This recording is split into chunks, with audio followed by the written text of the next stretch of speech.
আসসালামু আলাইকুম। আপনাদের জন্য আমি একটা নতুন ভিডিও এলাম।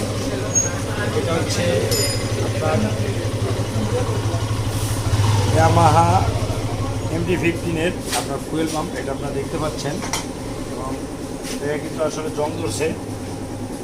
আপনার জায়গাটা দেখেন, এই জায়গাটা কিন্তু আপনারা অল টাইম ক্লিন রাখবেন, না হলে কিন্তু আপনার গাড়ির জন্য ক্ষতিকর এবং এই জায়গাটা পরবর্তীতে আপনাদের লিক করতে পারে। এটা আপনারা অবশ্যই খেয়াল রাখবেন, এই জংটা উঠাই দিতে হবে।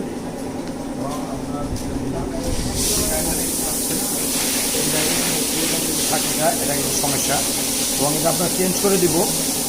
আর এটা চেঞ্জ অনেকে আমরা চিন্তা করি যে যদি আমরা ফিল্টার চেঞ্জ না করি সেক্ষেত্রে কী হতে পারে, বা অনেকে চিন্তা করে গাড়িতে চলতেছে কোনো সমস্যা নেই, কিন্তু আপনারা মনে রাখবেন যে অবশ্যই মনে করে আপনারা ফিল্টারটা চেঞ্জ করবেন। কারণ হচ্ছে আমাদের বাংলাদেশের যে তেল আছে অ্যাভারেজ, আমরা তেলের পরিমাণে ময়লা অনেকটা বেশি থাকে। এই ময়লার কারণে আপনার যখন ফুয়েল পাম্প এই যে চাকরিটা যখন জাম হয়, তখন কিন্তু এই যে ভিতরে যে মোটরটা দেখতে পাচ্ছেন, এই মোটরটা কিন্তু জাম হয়ে যায়।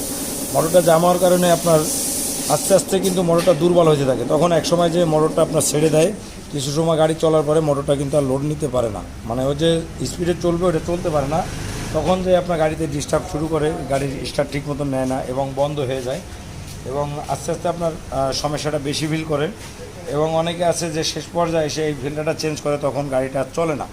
এর ক্ষেত্রে অনেকে মনে করেন মিস্ত্রি অথবা মেকানিক যারা আছে তাদেরকে দায়ী করে, কিন্তু আমি বলবো আপনারা যারা এই ধরনের গাড়ি ইউজ করেন, বিশেষ করে আপনার ইনজেক্টর মানে ফুয়েল পাম্প সিস্টেমের এই পাম্প সিস্টেমে যারা ইউজ করেন, তারা কিন্তু অবশ্যই এই জিনিসটা 10,000 কিলো, আপনার প্রত্যেকটা গাড়ি মিনিমাম 10,000 কিলো, সর্বোচ্চ 10,000 কিলো পর একবার ওয়াশ করে নেবেন। আর যদি পারেন আপনার 5,000 কিলো ফুয়েল পাম্পটা একবার ওয়াশ করে নেবেন। সেক্ষেত্রে আপনার গাড়িটার পারফরমেন্সটা ভালো পাবেন, টানটা ভালো পাবেন এবং আপনার গাড়ির এই যে বন্ধ হওয়ার সমস্যা, এই ধরনের সমস্যা কিন্তু আপনার গাড়িতে খুবই কম করবে এবং সবসময়ের জন্য গাড়িটার টানের স্পিডটাও বেশি পাবেন এবং আপনার ফুয়েল পাম্পটা নষ্ট হওয়ার সম্ভাবনা থাকে কম।